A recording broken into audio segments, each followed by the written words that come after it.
Well, good evening and welcome to this launch of GDPLive version 3.0. My name is Oliver Hartwich and I'm the Exec Director of the New Zealand initiative, but tonight I'm mainly here as your MC.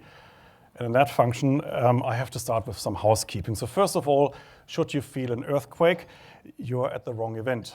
This is not Wellington, I'm told, so there are no earthquakes supposed to happen in Auckland. But if you need Wi-Fi, you can connect to the FSNI visitor network. You don't need a password, you just log yourself on. If you hear a fire alarm, now that's more serious, please head out to the emergency exits and assemble in the car park at the front of the building. Don't get too wet, and the yellow wardens will show us all where to go. And finally, bathrooms are back around by the lifts, and I think that's all the housekeeping I really have to do. And now I can talk about why we're all here, because we're here to launch the latest version of GDPLive that is now actually supplied with Foodstuffs data. And so we're extremely grateful to Foodstuffs for supporting this project, for supporting us tonight, for hosting us tonight. So Chris, great to be here.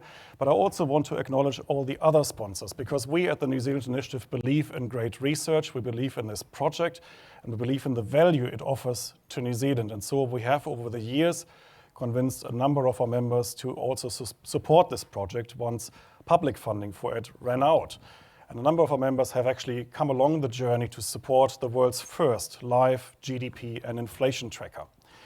Just want to give you a bit of a brief background on that, but then I'll really hand you over to the brains behind of this, because we've got Christoph and Theo with us tonight, who will talk to us later. But also, of course, I shouldn't forget that we have a high political visitor tonight. Initially, we were supposed to have the Honourable Judith Collins, and unfortunately, she had to cancel last week. And so we stepped up and stumbled up the stairs and ended up with the acting Prime Minister, David Seymour. So thank you, David, for stepping in. Now, GDPLive, we all need data in this country, whether you are a government official, whether you are the acting Prime Minister, whether you are a business leader, whether you're a researcher, we all need data. And having up-to-date data is even more important, because sometimes we just have to wait for way too long until we get the official data from Stats NZ. And into that gap, a few years ago, stepped Christoph and Theo and said, well, we can do better than what you currently get from Stats NZ, and we can give you the data as they come in and as we have them on a daily basis. And this was the birth of GDPLive. And when I first met Christoph, well, almost a decade ago, I think it's now, I could immediately see what value this would offer to policymakers, to business people, to really everyone in New Zealand. And over the years, this project has evolved, it has become better, it has added more functionality. And tonight, we're really privileged to hear now the latest iteration of GDPLive. And actually, someone will press probably a red button here later tonight when the new version will go live. We'll get to that later. We'll get to the technicalities later. But first, I would like to invite our host. That's Chris Quin, the CEO of Foodstuffs. Chris has been one of the great supporters of this project and one of the ambassadors, and now also someone who provides data into GDPLive. And so we would like to hear from you, Chris, why you, as a leading New Zealand company, are supporting what actually is an economics research project. So thank you again for coming along, and please welcome Chris Quin.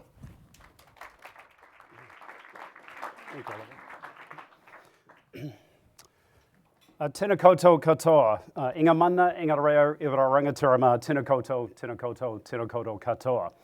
Look, welcome and thank you so much for braving the risks and dangers of Auckland traffic, particularly to get out to this part of the world. We're so pleased so many of you made it. It's fantastic. I've shaken hands with a few. I can tell which one of you did the DC tour because your hands are freezing. Thank you for still doing that. I hope it gives you a little bit of insight maybe into the chain that makes up GDP in a country like New Zealand. There was a saying a little while ago that you could just back other retailers' trucks up to the stockroom door of our place. Hopefully that little insight we gave you in 15 minutes gives you an idea. It's a little more complex than that. But we're incredibly proud of this facility. We certainly wouldn't have been able to do what we did during COVID without it. So fantastic just to share a little bit of our favourite location right now. So welcome to Toimoto Waihi. It's our place. I want to acknowledge the Honourable David Seymour. I have a list: MP for Epsom, ACT Party Leader, Minister for Regulation and Acting Prime Minister. So thank you, David, for making the time to be with us tonight, and really looking forward to your thoughts as well. Look, it's not just me here. There's a few of the foodies team in the room, and I did warn Christoph, we've got our head of data strategy and a bunch of our insights people, so the best questions I'm sure will come from those folks. They're really looking forward to this. And I hope you did enjoy the DC tour as well. So look, why did we get amongst this? Our connection started with this with a conversation I had mid last year with Christoph. I got the vision and got why this was a really valuable tool and why it really mattered to New Zealand that we got behind and made it happen. Partnering with them is a strong fit for us. You know, we're incredibly data rich. We process, for example, the most payments of any organisation in the country every week. A customer-driven organisation, we've spent 2 years on a journey to reset every process here based off customer and insight and data, not off range and profit and margin. So these sort of things that the passion is held by Christoph and his team, we certainly understand the difference it can make to an organisation, and we hope will make to a country. You know, so there's a simple saying, which is if you see the facts as they are, that's powerful. And that's really why we think this is important, rather than a 3-monthly set of results where most of the commentary says why they're not right anymore, as opposed to that's something we can act on now and make a difference. So that's the passion. To give you an idea, in our world, we meet at 8:30 every morning, my leadership group, and we review data on the business from the day before. And that's the rhythm that we try to be in. It's everything from safety to sales to service levels to anything that's happening in product and all of that sort of stuff. So that's the sort of rhythm that a reasonably sizable organisation runs to. We think a country should aspire to run to too. And we know the impact of inflation on New Zealand households has been pretty horrific. It's been hard and it's been tough. We've got a big role in doing something about it. We've been doing it in the last 24 months. We've been communicating what's happening in terms of the cost of the goods we buy, the overall food price inflation in our retail prices, and tracking that transparently and openly. We're now in our 4th month of a deflation period from a retail price point of view, not quite from a supplier cost point of view, but the key about that is that producing it monthly, one, gave our store owners a huge amount of comfort and pride being able to turn around to their communities and say, we're doing what we can. What they also learnt was as soon as you start reporting something like that, you can't stop it when it doesn't go your way. Right, you have to keep standing by the numbers and you have to take action quickly on the numbers, which is why it's now one of the sort of most anticipated pieces of data each month that we have. It just fuels decision speed. And when you're at a time where 60% of New Zealanders say their financial position is precarious and that 75% of them say the cost of food is the number one thing on their minds, that's why you've got to have the data and you've got to move quick. So that's why we got into reporting like that and why we believe that we can add value to GDPLive in 2 ways. One is our data being provided into it. So I don't know if Christoph, you and your team have met Massey yet tonight, but you know, and some of the merch team, but that's the people that are working together, probably by email mostly. So great chance for you to catch up this evening. And because you are adding value to it and bringing it back out to everybody in a way that moves it from data to insight, that's where the power comes from, and that's what we think is a real hope of how do you get New Zealand growing again. So my hope is it can assist the Reserve Bank, the policymakers, the economists, the commentators, and everybody to go and do something much more quickly and much more currently about it, and make the decisions that will help keep us getting back to growing as we so desperately need to do. So it's been great to partner with you guys. We talk a lot about smart partnering, so it's not just what we buy or trade with each other, but what's the value that is created together. And we think this creates a huge amount of value together. Oliver mentioned the funding. So, you know, this is not publicly funded. We were on a trip last year to Ireland. Where's Brendan Nash from South Africa? I'm sorry about that, but, you know, my Irish passport was incredibly proud when we beat you. And, you know, we had a discussion over lunch about how important this was. We mentioned that, you know, the funding at the time was sort of early 6 figures, needed a year. 10 organisations in the room stood up and made a 3-year commitment each to, you know, to 10% of the amount. That's probably got Christoph and team somewhere close to half of what they're going to need to go forward. So one of the reasons that we're sort of launching this is we want to see the support delivered and provided for GDPLive so that it can do the job it needs to do neutrally across New Zealand business environment and just be an information source for everybody. It was quite apt in many ways that that lunch and that decision was made at Trinity College, so not a bad place of learning and thinking, and a great chance for us to sort of really champion it for New Zealand's future. So enjoy your time tonight. We're really rapt to have you here at our place. We do like showing it off a little bit. And it was great to have the DC tour. You know, one of the things we love about our place is those guys and us, we all have lunch together. and it does, like the data we're talking about, keep you incredibly close to the real world. So that's what we'll always try and do, because we have the privilege of serving New Zealanders 3.5 million times a week, and we think this sort of information challenges us all the time to do it better, and we will. So thank you, Oliver. Back to you.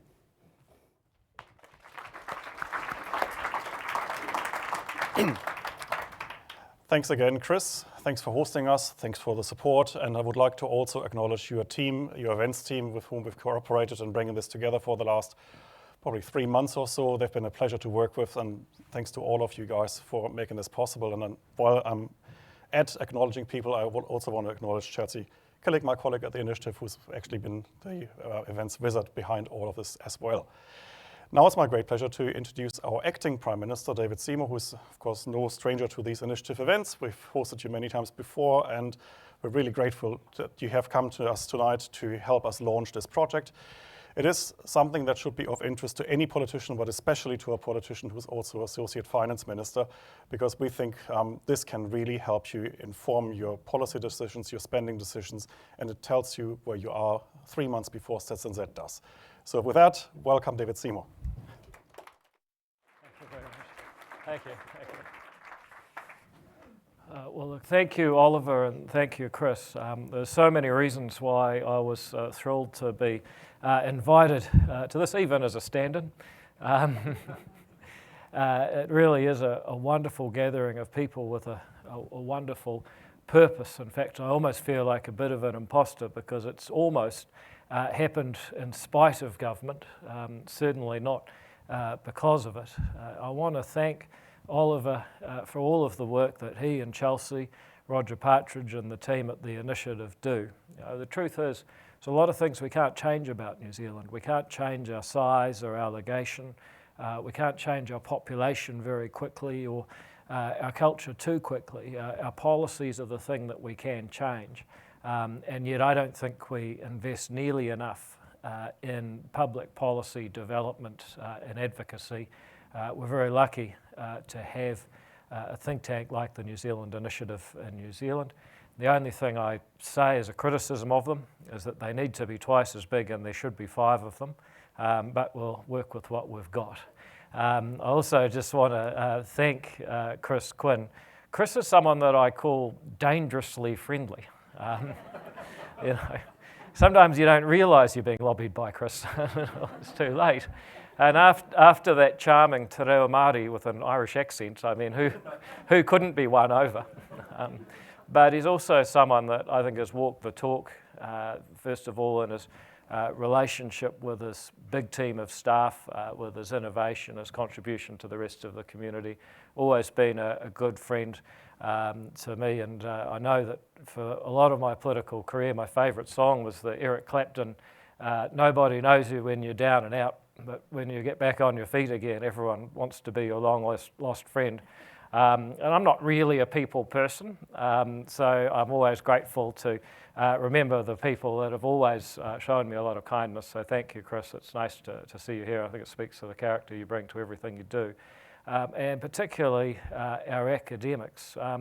You know, I have to say with a certain amount of sadness, how often is it that you see one of New Zealand's, is it 8 universities, do something and you think, wow, I'm glad we fund our universities. That's a tremendous contribution to public life in New Zealand.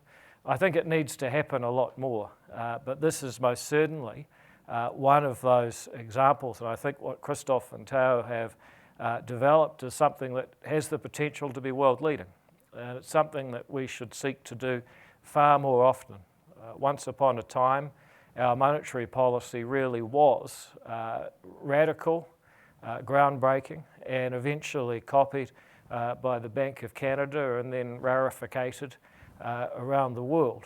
I think it's fair to say that in the last few years, the best we can hope for is the rest of the world didn't copy our monetary policy, and yet it seems a few of them did because they got some of the same problems.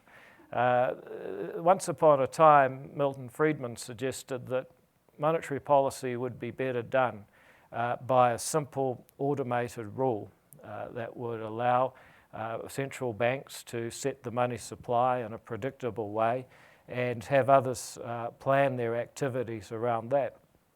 And I suspect in a way it never quite came to pass because the data certainly didn't exist. Friedman himself, who's largely the father of, along with Anna Schwartz I should say, of monetary policy as we've known it for the lifetime of people in this room, was on the record saying he couldn't understand how the Reserve Bank of New Zealand could possibly work. It seemed to him to be completely illogical.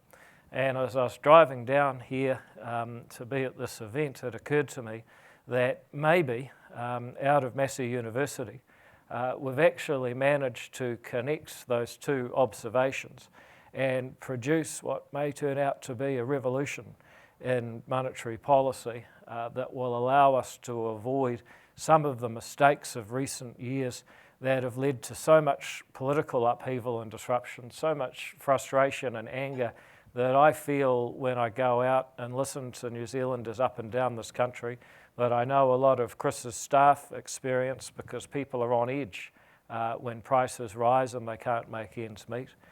There may be, in this initiative, an opportunity for New Zealand to again lead the world in monetary policy.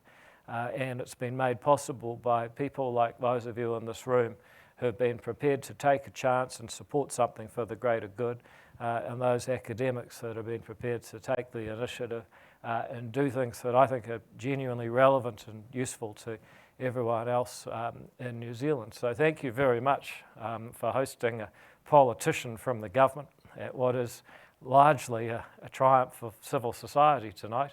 And without any more from me, it's my great honour and pleasure to welcome Christoph and Theo to show you the ingenuity that they've been brewing at Massey. Thank you very much.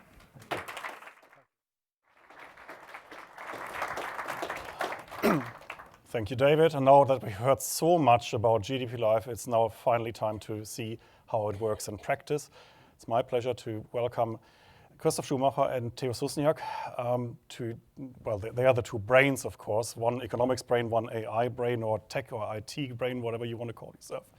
You have actually started this project, and as I said, we met a few years ago, and Christoph and I, we immediately clicked, of course, and it has nothing to do with the fact that we both hail from Germany. Stimmt's?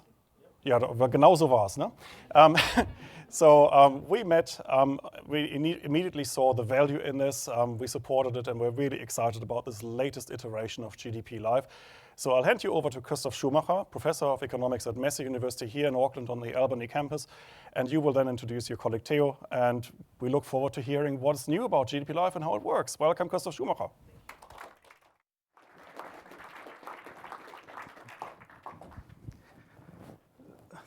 Thanks, Oliver, for those kind words. It always sounds so much better when somebody else is saying it. An incredibly hard act to follow after David Seymour, right, and his entertaining way of communicating, especially if you're a German economist, right? I mean, by God, it's boring from the start. But hey, I'll try to make it short. First of all, thank you for coming in such rough conditions. These events are huge for us. We launched GDPLive in 2018. After Theo and I got together, I was simply sick of teaching my students that GDP is the health measure of a nation. And when they asked me, so what's GDP? Now in New Zealand, I could say, I don't know. States New Zealand doesn't know. Actually, wait 6 months and we'll tell you. Given that it's a health measure, it's like going to the doctors and your doctor will tell you, 6 months ago you were healthy. You'd probably go, it's nice to know, but I want to know how healthy am I now. So with that idea in mind, I spoke to Theo and the two of us started working on it, and we launched it in 2018 with quite an eventful thing that finally got it into the web. Then in 22, we added our inflation tracker because originally GDPLive included a live tracker for GDP for the country as a whole, for each region of New Zealand and 16 industry sectors. In 22, we added an inflation tracker and an optimal OCR tracker, and then to measure it against the current OCR to see where some of those shortcomings were. And today is sort of the third of these large events where we introduce an Inflation Tracker 2.0, because now we have Foodstuffs data in there, which has made a huge difference. So thank you very much for that. And offer a few new tools, as well as a completely revamped website. The next time you go into GDPLive, you won't believe your eyes what you're going to see. But I'll shortly hand over to Dr. Susnjak, who will show you all the new tools and bits and pieces. Before I do, a few quick thank yous. First of all, to Massey University, who initially gave me a personal $250,000 research grant to get this thing going. Yeah, the good old days when universities still had money to fund cutting-edge research, those days are long gone. We then had to stand on our own 2 feet, and that would not be possible without the generosity of my sponsors. Without you guys, 2 years ago, we would have had to take GDPLive off the net, because that was the message I got from the university, that there's just no money for funding. So thank you guys, and I see a few of you in the room. Without you, this wouldn't happen. And then, of course, I need to introduce my team. There's Theo, who I already told you we started the project and who wrote every line of code for GDPLive. Then we have Peter. He sits right up, a very quiet guy, but one of our master students in computer science, and who is a wizard when it comes to coding. And he created the new website as well, with lots of back and forth when I wasn't happy. And Germans have a knack of being a bit pedantic, and particularly so he had to go. You're not supposed to laugh there, no? To go through with that. So thank you, Peter. And recently we had 2 of our marketing master's students join us. That's Lisa, who is filming me back there, and Jeff, who is there with the even bigger camera. And they're taking care of the videos you see, as well as the social media and the outward reach. Because can you imagine a computer guy and a German economist? We are not good at that stuff, so we've trusted it to 2 of our master students to do this. So thank you for that. Now, let me quickly indulge and switch disciplines. In 1927, at a physics conference, Einstein, who did not believe in the probabilistic nature of quantum mechanics, said, God does not play dice. And what he wanted to express was his view that we are living in a deterministic universe, that once you know the position of a particle and its momentum, you know where it's gonna be.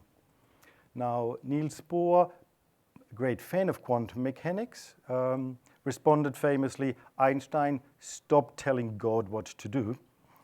But I'm envious of such a dialogue between heavyweights, because 100 years ago in physics, they knew the present and then tried to predict what's happened next. In economics, we are way behind. We don't even have present day data when it comes to our key economic indicators. So what chance do we really have looking forward? Now, imagine you run a business and your data analytics team comes up and tells you, this is the best we can do, 6 months old data. You might consider replacing them, right? Now, I'm not suggesting here you should replace Stats New Zealand, but imagine now you run an economy. Don Bresch famously said about 30 years ago, running an economy is like driving a car while permanently looking in the revision mirror. And this is exactly what's happening. I mean, it is truly absurd that in a time of big data and AI, we're supposed to wait 6 months for GDP values, 3 months for inflation values. And when we get them, then they tend to get revised. And not just the most recent ones, but 2 years back, they get revised. And not just by small amounts, but by considerable amounts. That just seems unacceptable. And this is why we set out to create GDPLive to provide real-time live tracking values. The way we do this is we receive daily data from New Zealand businesses.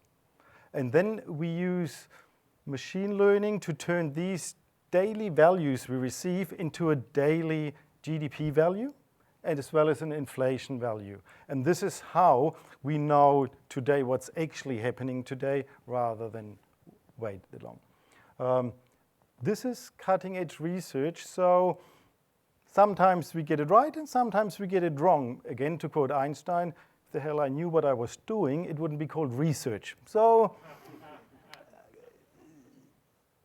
more often we have gotten it right, sometimes not right, but this is a huge research project. It's very exciting. We are still the first country to do this. We are still the first live tracker out there. I'm still surprised that nobody else has done so as well, but we are incredibly proud of it. And that's more than enough hearing about it. I would like to invite Theo to actually show you all the bits and pieces and what is GDPLive and then the website. Come on, Theo, up to you.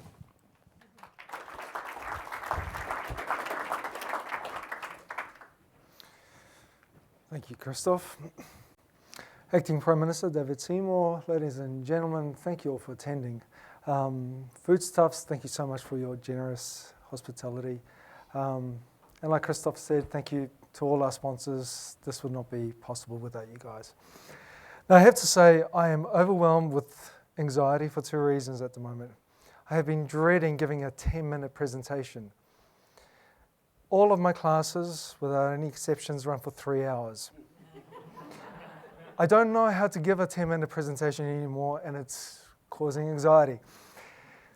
But I promise I will not subject you to the same torture that I subject my students. The second one is another wave of anxiety from all the wonderful compliments from the Acting Prime Minister, from Chris, from Oliver, about what we've been doing. And the sense of expectations that have been built up as well, and I hope we can deliver. So let me get started. There are 4 things that I'm going to aim to deliver in these 8 minutes or so I have remaining. There are 3 new features, or 3 features. 2 of them are brand new. 1 is a revamp, and as Christoph said, 1 is going to be a refurbished, redeveloped website. So the first feature we're going to jump into is an OCR forecasting model. Why? I think that out of all the predictive modeling that we do on GDPLive, this is perhaps the one that is most practical, the one that serves the public purpose the most. Knowing what the GDP is, or estimating it, is great, but being able to understand where the OCR is likely to go affects people's decision making. Your savings, your decisions around borrowing, your decision around mortgage. Essentially, most of your financial planning is somehow connected to estimating where the OCR is going to go. So this is what we've been working on. This is what we'll be releasing as of tonight. Now, in terms of the data that we had to work on to build this model, we have 157 announcements from the Reserve Bank. In the brackets, I've got 104 because due to some data limitations, we only have 104 points to learn from, excuse me, to build a model. The data goes back 20 years.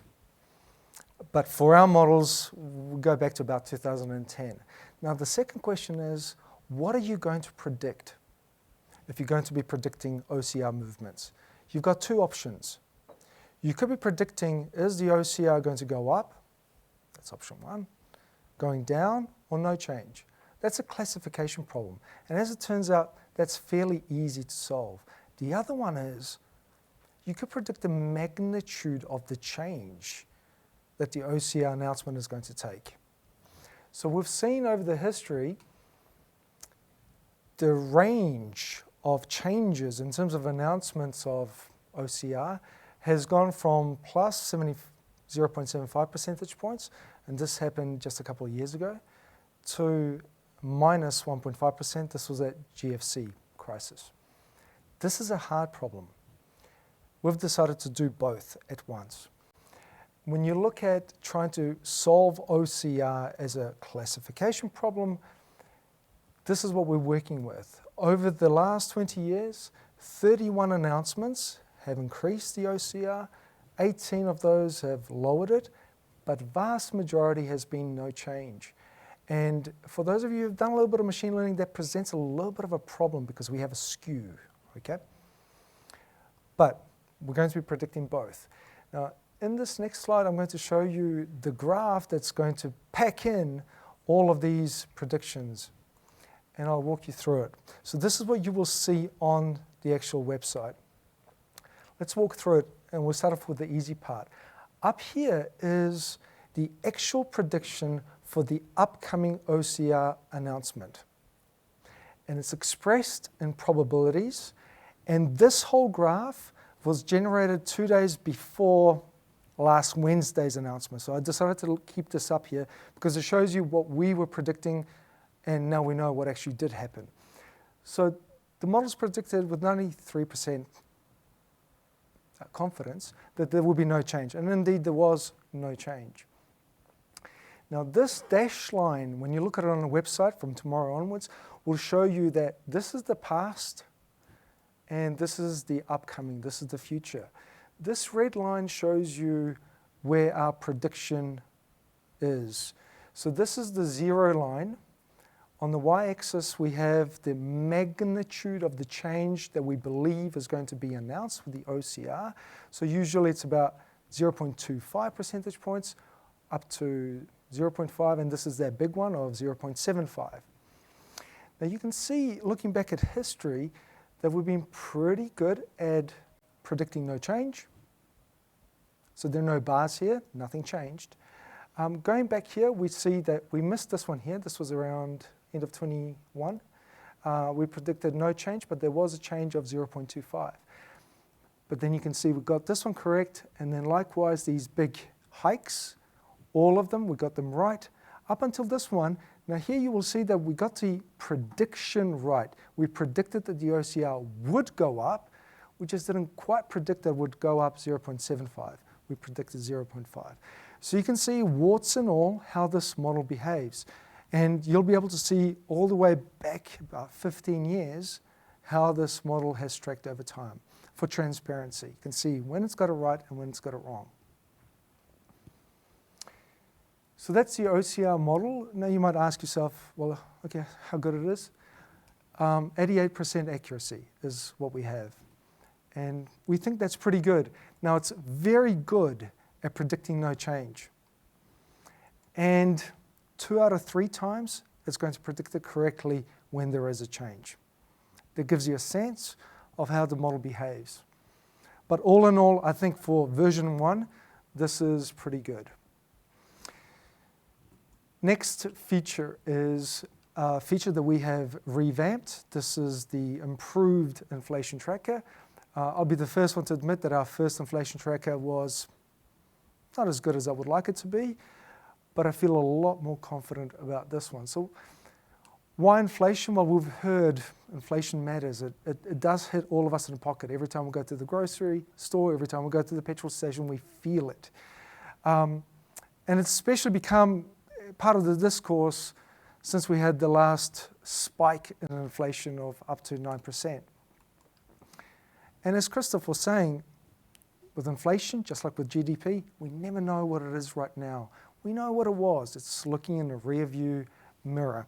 So it's worthwhile getting this model right.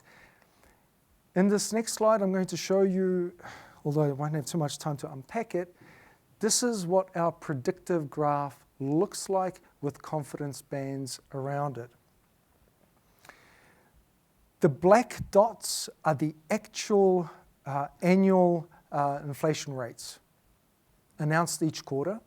The red markers are our predictions, our forecasts. And you have the confidence bands around them. You will see just by eyeballing it, it's reasonably good. But if we ask ourselves, well, can you give me a number? I won't bore you with statistics, but what I will say is that we have managed to reduce the error rate from the previous older model by 50 to 75% depending on what metrics you're using. So I think that's pretty good. And one thing that I'm particularly pleased about is that we've managed to pick up this accelerated trend in inflation that we were really struggling to pick up in our previous model. So it lags behind a little bit, but we're managing to pick it up, and we're managing to pick the downwards movements as well. Now, we have an announcement that's coming up, I believe it's this Wednesday. Our model is telling us that it's predicting that the current annual inflation is 4.17. So we'll see whether or not this is right, but we kind of feel like it's on a much better track than previous models. Lastly, this is a brand new feature. So here what we're launching is an AI knowledge agent. We've decided to capitalize on all the hype and excitement around generative AI, such as large language models, and we thought hard about how can we combine this with economics. And so one idea was, can we create GDPLive or make out of GDPLive a hub for synthesizing commentaries around economic forecasts from different banks, including the Reserve Bank, and can we allow users to engage with this knowledge agent, or chatbot if you like, and pull synthesized knowledge, synthesized commentaries in one place. So instead of going to ANZ Bank, BNZ, ASB, can you go to one place and get a commentary? And we think that we can add some value to this. And so this is something that we've also built and launched. And I think what I'll do now is provide you with a bit of a demonstration. So I've got a list of queries that I'm just going to copy paste and put it into the chatbot because it's going to save us a little bit of time from me having to type that in. So if I could switch to the, thank you. Whoops. Now, so this is the new website. You'll see it's got a slightly different feel if you remember what the old one looked like. But down here is our chatbot. So clicking that will open up a rather big screen. This is just for the demo night. We wanted a big screen. Normally this will be much smaller, a little bit more discreet. But what I'll do is I'm going to pull a query.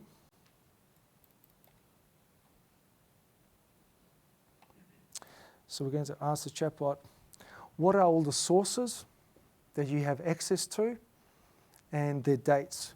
So we'll tell us at the moment it's got commentaries from, as you can see, Reserve Bank, 2 from the Reserve Bank, ANZ Bank, ASB, BNZ, and so forth.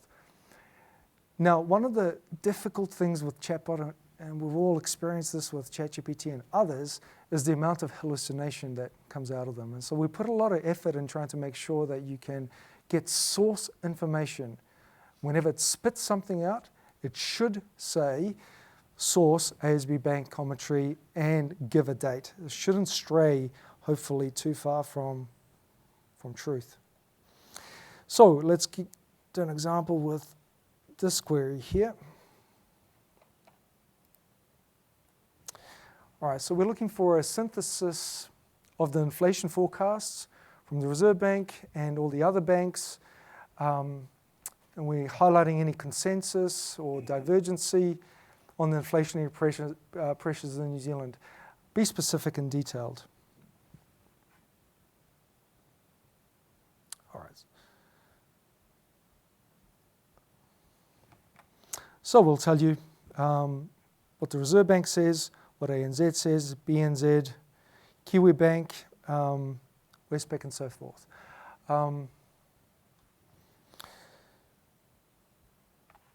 There's probably not much point me in putting all the other queries in there. I'll leave that for you guys to play with tomorrow. But what I'll do is I'll go through the rest of the website. So on the main dashboard, you will find the key feature here.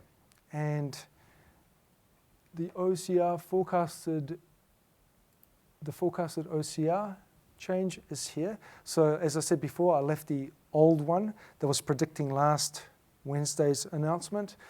If you double click on this graph, you can see the whole of history And if you like, you can actually zoom into periods and get a more detailed view into those predictions. Double-clicking again will reset, and you'll be able to see what the actual next forecast is. The inflation tracker. The improved inflation tracker is here.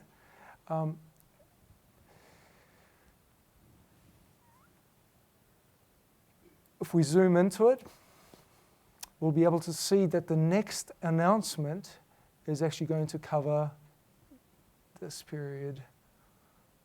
That's July 1st. We're looking for January 30th. All right, so for June 30th. All right, so we're already going to be past what is going to be announced in a couple of days' time. We'll already be looking at the rear view mirror in effect. So those are the confidence intervals. I don't think that they're as wide as some that I've seen. I think that represents something realistic. I've heard that the forecasts are currently ranging between 3.8 and 4.2 from different banks, so we'll see where it all lands. In terms of the rest of the website, you can see that the style has completely changed. It's got a fresh feel to it. I'll leave it at that. All right.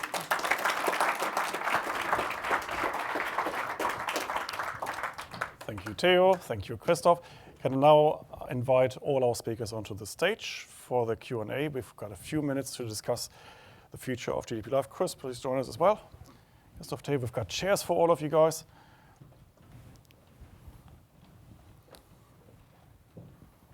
And maybe while you're all thinking about your own individual questions, I might already have the first one. Because the new version, of course, includes this new feature of an OCR predictor.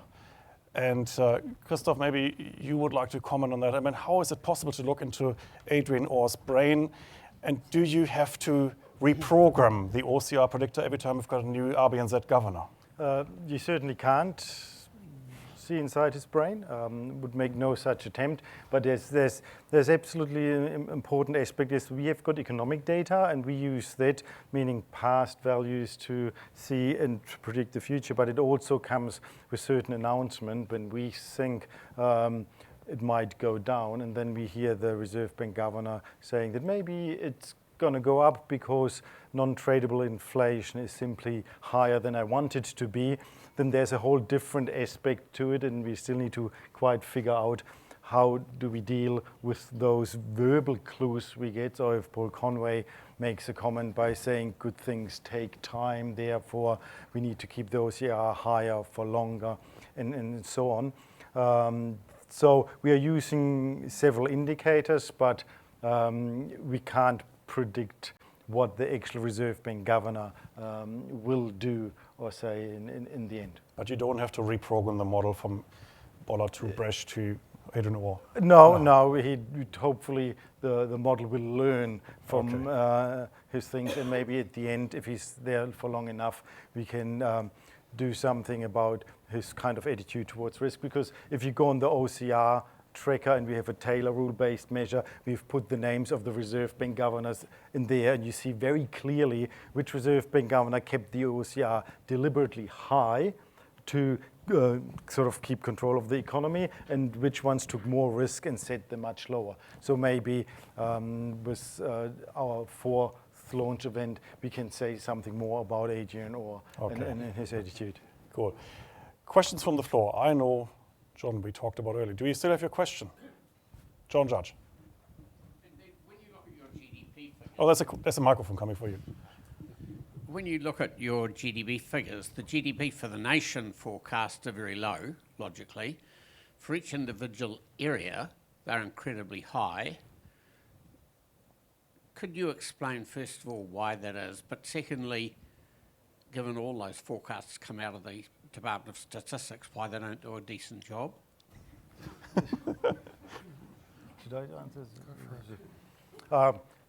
There's simply a problem with the way we measure GDP. There is different there's production, there's expenditure, and so on, consumption approach, and these should all lead to the same number. But instead, New Zealand, they have one group who does the national value, which is using expenditure, whereas we have the regional ones which use the production.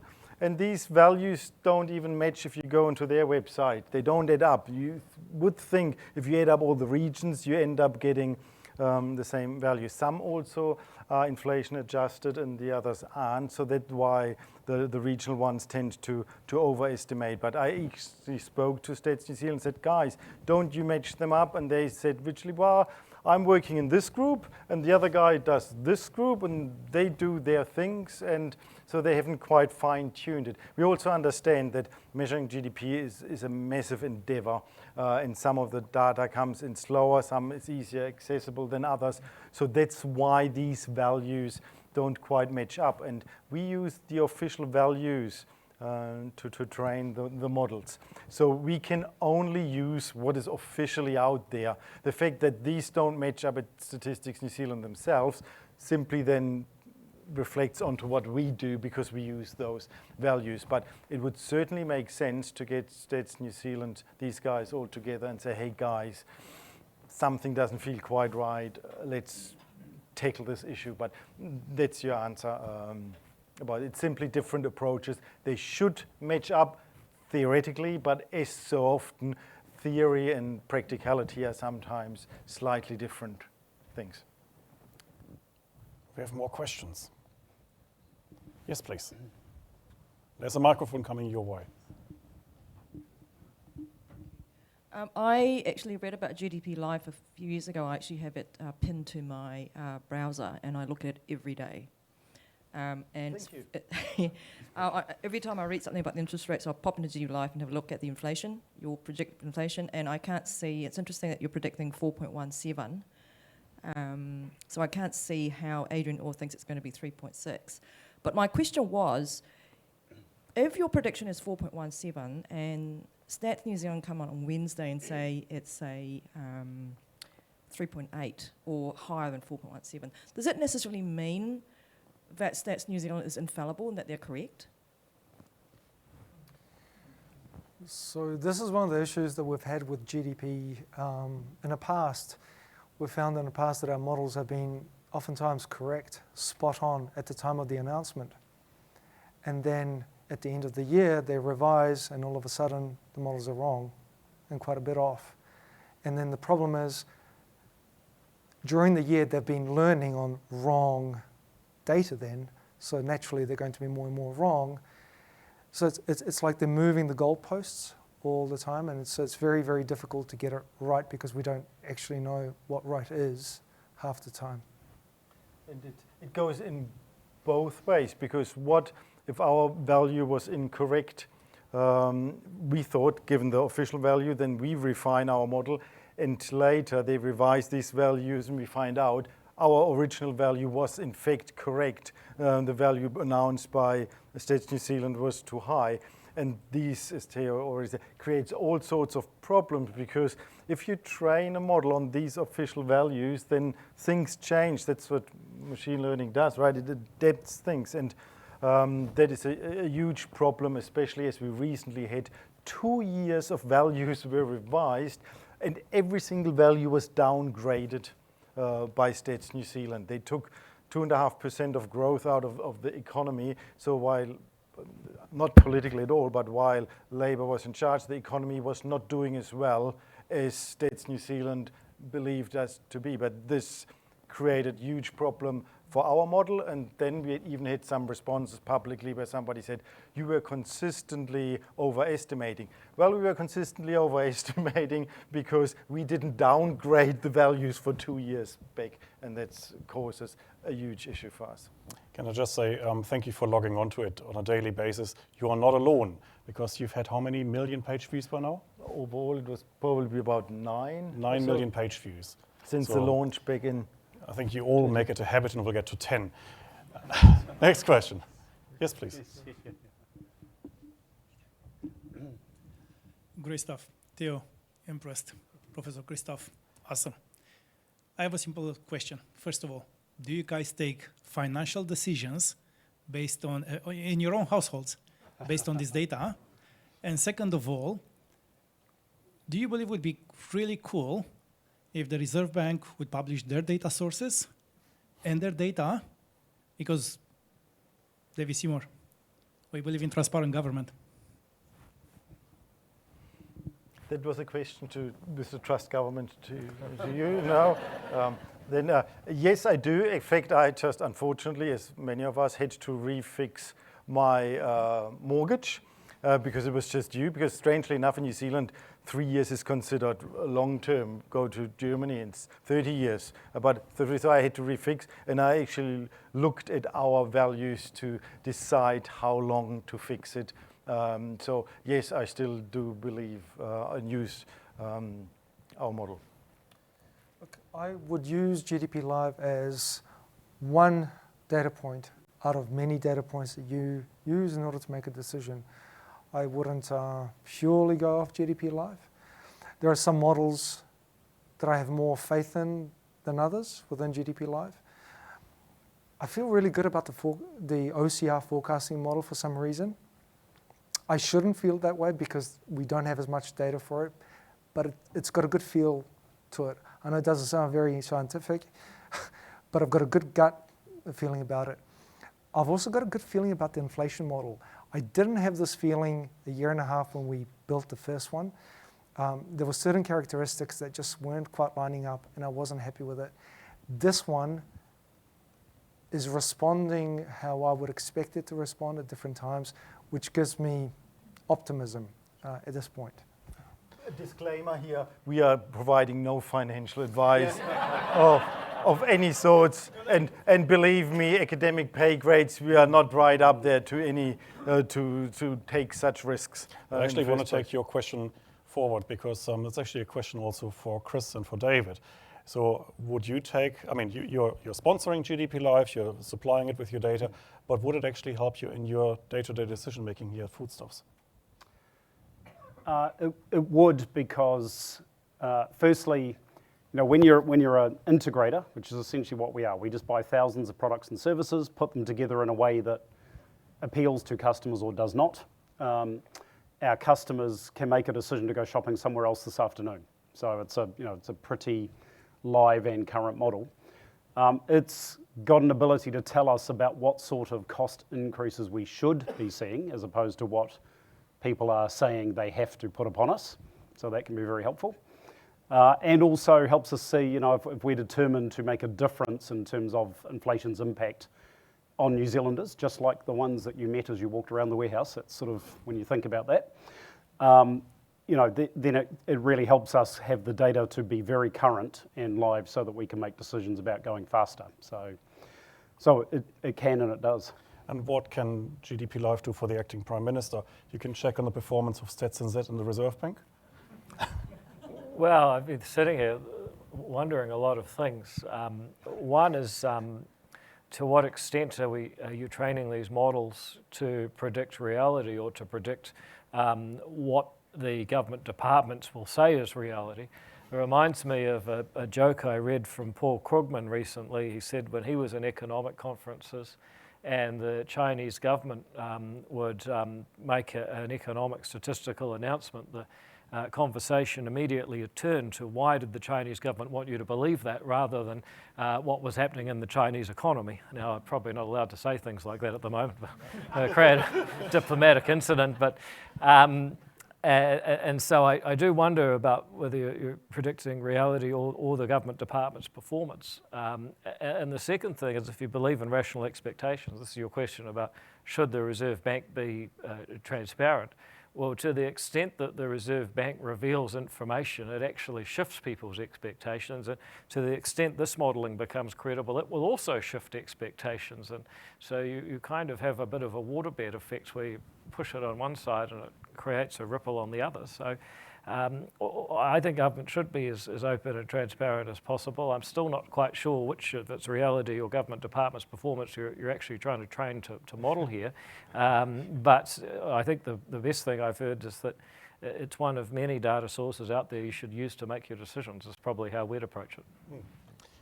think we have time for another couple of questions. I We'll think have he one. wants to answer that. Oh, okay. If I could Yeah, just add the point from the acting Prime Minister. Okay.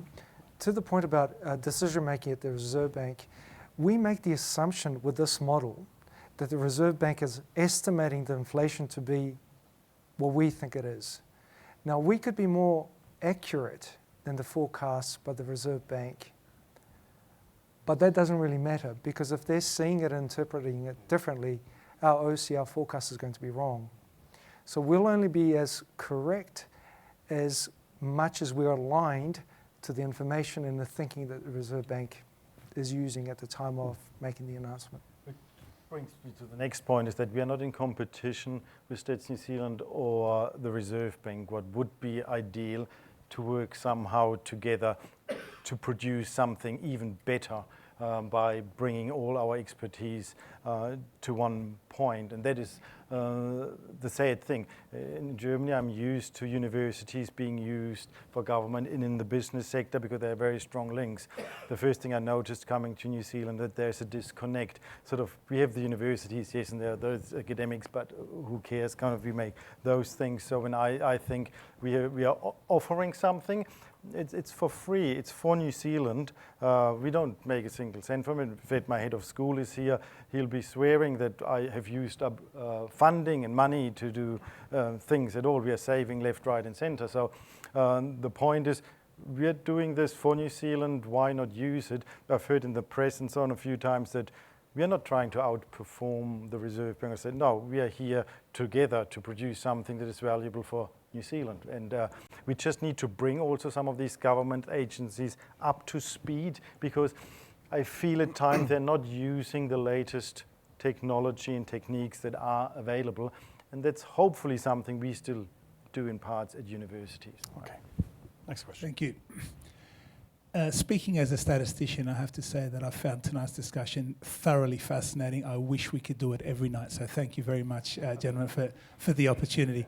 I have a bunch of questions, but the one that's preeminent in my mind is around the AI, the use of AI. So we're talking about not being sure whether we're assessing against Stats New Zealand or other official statistics. I wonder whether you've thought about using the synthesis that you referred to earlier to incorporate that into your predictions, taking the wisdom of the crowd, so to speak, subject matter experts from across the industry and across the country. Does that feature, and if so, how? It's a really, really good point. So once upon a time, a few years ago, we did consider feeding in as an additional input forecasts from other banks. It just fell into a too hard basket, pulling in forecasts from these different sources, because it's not made available in an easy format, so it would have been very manual. But I haven't thought about what you just suggested, because we can get AI to actually extract the numbers automatically from all those reports, and then we can feed them in. I think it's a really good suggestion. I think we might be able to do something. Which brings me to the final thought is, these things are all possible, but GDPLive is essentially a hobby. We do this mainly outside working hours because we still have full-time jobs at universities. With the funding, he said still, yeah, we still have jobs. That's the important word at the moment with the way it looks. So while we still have jobs, this is a hobby. We could do a lot more, but with the money we receive, we literally just pay our bills for paying AWS for hosting the site, for other features and bits and pieces. If we find a few more generous people in the room, we can use some of these funds to do all the things that sit on our to-do list, which is that long. Anyway, it's really showtime for statisticians tonight. It doesn't happen often, but I think it's time for probably just some final concluding thoughts, actually, on the tool, the future of the tool, and how you're each going to use it or develop it. And then afterwards, we'll have more time to discuss all the questions you may have, but over drinks. Maybe we'll start with you. Are you going to tell Mike Hosking about it tomorrow? I will. If I'm good at anything, it's getting unwelcome messages into questions about something else. So I promise to you all, if you're listening to Hosking at 7:05, I think, in the morning, I'll make sure to mention this, because I think it's exciting. I think there should be more things like this happening in New Zealand. It's innovative, it's close to the technology frontier, it's of great practical use. It can make people's lives better, and pleased in a way to hear your acknowledgement that our universities should be doing a lot more of this. I made the same point at the beginning, and I'd make it unkindly. I think it's a genuine problem we have that we'd like to see more of. So good on you, and thank you very much to Oliver and also Chris for including me in this event. And Christoph, I think I know what's next on your agenda. You're going to tell the German central bank about it on your next trip to Germany? Yes, I do actually. They had been in touch, so that'll be quite exciting. But you've heard more than enough from me, so I'll pass it now on to you. If I could just say our next features that I'd like us to work on would be to be able to forecast the OCR a couple of steps ahead. So not just the next one, but maybe the one after. Because I think that has some value to it as well. And the other one was trying to predict the output gap, the GDP output gap, because that's one of the points that the Reserve Bank uses for its decision making. It's a notoriously difficult data point to predict. Perhaps we can do something there. And Chris?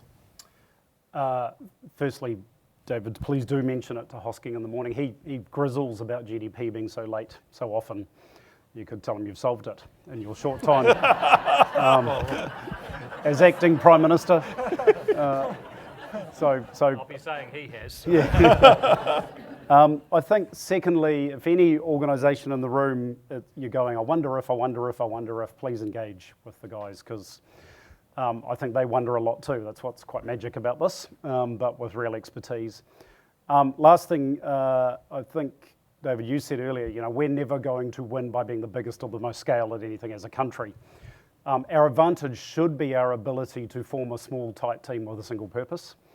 And I think this represents the kernel of something where we could. So we could get super smart by doing this sort of thing in a reasonably united way, because there is, a dozen contacts is about as many as you get in most New Zealand categories.